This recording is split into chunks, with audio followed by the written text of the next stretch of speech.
शान्ताकारं भुजगशयनं पद्मनाभं सुरेशं विश्वाधारं गगनसदृशं मेघवर्णं शुभाङ्गं लक्ष्मीकान्तं कमलनयनं लोकहृदयानगम्यं वन्दे विष्णु भवभयहरं सर्वलोकैकनाथं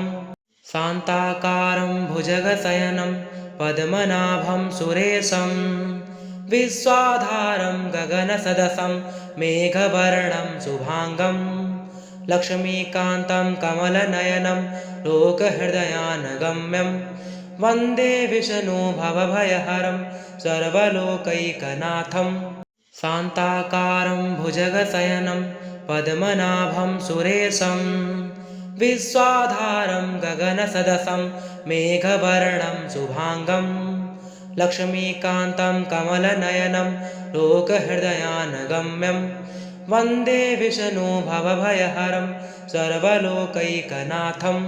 शान्ताकारं भुजगशयनं पद्मनाभं सुरेशं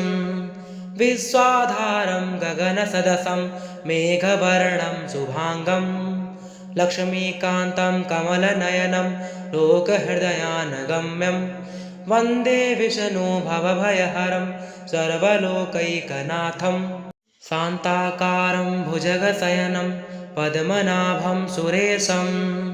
विश्वाधारं गगनसदृशं मेघवर्णं शुभाङ्गं लक्ष्मीकान्तं कमलनयनं लोकहृदयानगम्यं वन्दे विष्णु भवभयहरं सर्वलोकैकनाथं शान्ताकारं भुजगशयनं पद्मनाभं सुरेशं विश्वाधारं गगनसदृशं